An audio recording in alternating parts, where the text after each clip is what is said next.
This is going to be straight up my genuine reaction to the Mr. McMahon documentary that came out, I think it was July or August of 2024. I just watched it today. My day off, I binged the entire show today. And my genuine reaction to this was confusing. The reason why I say it was confusing is because I don't know if they're in support or if they're trying to target Vince McMahon. The more I watched it, the more I'm like, okay, there's some things in here that I'm like, okay, Vince McMahon, you're a piece of shit. Other things, I'm like, okay, he did the right thing there. But like I said, I'm just genuinely confused about what the purpose of this was.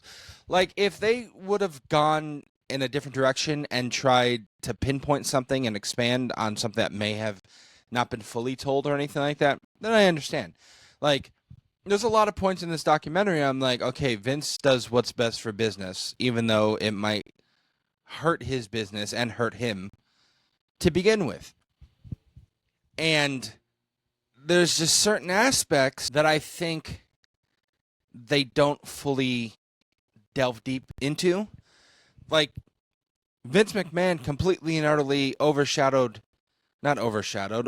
just completely went over the fact that there was incest involved with his mother or a family member, which I'm assuming is his mother. And that just goes right out the door. Like, they're like, okay, we're not going to talk about that. But, like, if you want to get to know Vince McMahon, which I think, or Mr. McMahon, which I think the point of the documentary was, this is the thing that led Vince to be Vince, and the way Vince is with his entire view of life. Just that happened in the past, that's it. I don't care about it now, it happened in the past. Things that happened in the past can hurt your future, as Vince is finding out now. And I do think they took Dave Meltzer's but his word a lot more than what needed to be, because I've never liked Dave Meltzer. I will not shy away from that. I am not a Dave Meltzer fan. I think he's a mark. But I've also been like, look, I do have the stuff on my wall. I am a huge WWE fan. I have 2 belts, some merchandise, T-shirts, stuff like that. But I'm not a dumb fan. And I don't think there are a lot of dumb fans. And I think they try to portray that in this documentary. There's a lot of times that those reporters and some people, they're like, well, they're WWE fans, they'll support him through anything and blah, blah, blah, blah, blah. You could be, like they said, as long as they're entertained, they don't care who brings the entertainment. As fans, we know what is, but just like with anything else, you have to separate the art from the artist. I don't agree politically or in way things do with like someone like Bruce Springsteen, but I'm always going to play Bruce Springsteen songs. We may differ politically, but it doesn't mean I have to stop and be like, well, that I personally think he's a bad person and I can't fuck with him. And I have to stop listening to all his music. I'm not that type of person. I can separate the art from the artist. I mean, it's an extreme case. It's an extreme case, but R. Kelly, piece of shit human being, deserves everything that he got and is going to get. But don't tell me when Ignition or Remix to Ignition comes on, you don't start singing that song. You have to separate the art from the artist. And I think that's a big thing that the people of this documentary really didn't get when they're talking about, at least from my perspective, what they made me feel like, well, they're dumb WWE fans and they'll just root for Vince because he's the WWE guy. And I think that's a problem. I think that's divisive. That's just me. This is just me talking. So my reaction, and did anybody else in the Chris Benoit episode feel like the line where Stone Cold Steve Austin said that he didn't believe in CTE came out of nowhere? I mean, granted, I expected, Steve the way he is, or Mr. Austin. I don't know him personally. Same thing with Mr. McMahon. I would expect something like that, but to say it out loud is something different. And to turn around and say, well, if you have a lot of concussions, that means you're just not a good wrestler. And I'm like, oh, that's a hard statement and a hard take.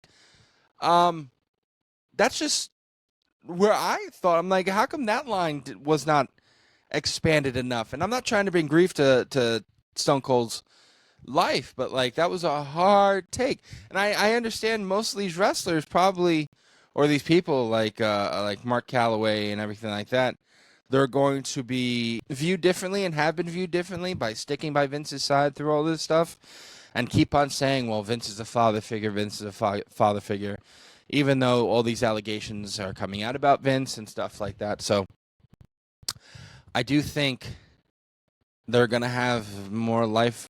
The life is going to be a little more difficult because of it. Because in this society, we can't have loyalty to who society deems as a piece of trash.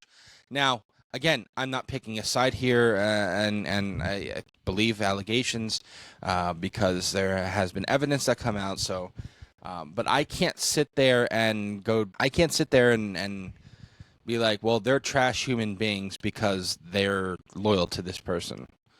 I actually endear loyalty, and I understand there's a lot of people who sit there and go, well, if they're loyal to someone like that, I don't want them to be loyal to me. I understand that also. So, but overall, this documentary was very confusing to me. Very well produced. I'm not going to lie. Like, as someone who enjoys documentaries and someone who really, really enjoys like the way filmmaking aspects and the way documentaries are written, well produced storylines, well produced, just how it was made. I applaud the people who made this documentary. But I don't know what their point is, because this didn't give me any new information. I don't know, like what my brother was saying is that for the people who are like him and I, who know about WWE, have been fans about WWE or wrestling fans, this is not new information to us. But to the casual watcher who doesn't know all the things that Vince McMahon has been accused of, or all the allegations that he's went through, or all the stuff that he did to build the empire in which WWE is today, this is a very, very good documentary. And I'm like, okay, I didn't look at it at that point, because when I'm looking, I'm like, I knew all the shit that came out about this. Like, I knew these allegations. I know of, the steroid trials and everything like that. Like, I knew of it.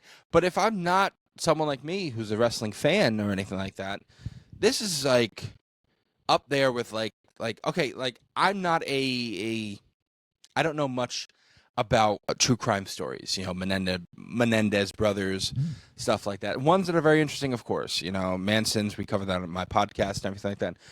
All that stuff is interesting to me. But I'll sit down and watch a documentary about these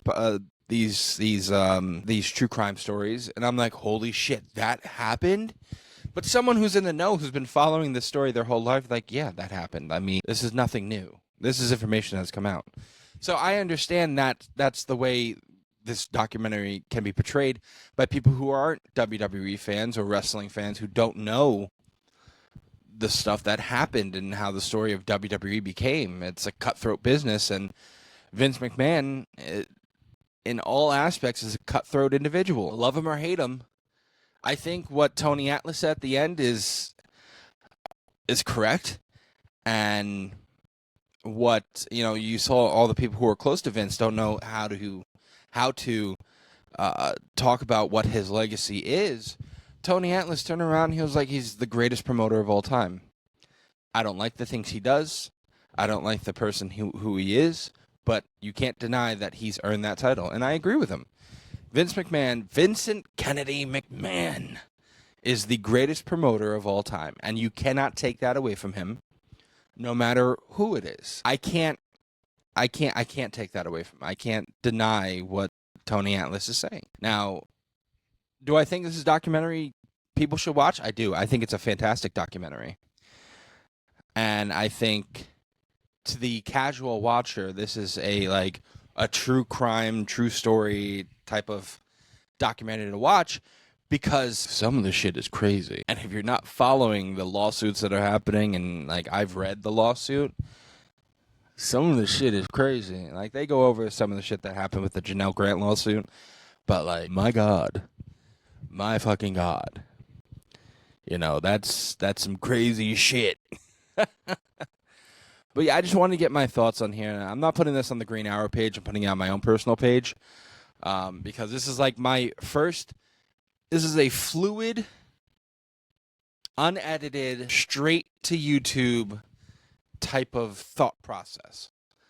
And I think I'm going to do more of these. And hopefully you people like them. Hopefully some people watch about it. You know, things that I do watch. Like I'm in the middle of X-Files right now. And I know it's a big undertaking, but like not in the middle of. I'm in the middle of season 1 because I have to take my time with X-Files. So I think I might do season recap episodes if everyone would like me to on my own channel. And it's going to be unedited. It's going to be straight off, boom, just straight upload. Right off the top, right off the mind, boom. My reaction right there. So I hope you guys like it. Thanks for watching. And just to end, yes, also go follow my podcast page at Green Hour Media on YouTube. It is Israel Podcast. But yes, you can find my other YouTube page, Green Hour Media, which has a lot of followers on YouTube. And go follow our TikTok page, Is Israel PC, which has almost 81,000 followers. Not that I'm stroking myself off. But again, thank you guys for watching. Hopefully you guys like it, and you go follow my YouTube page. Thank you.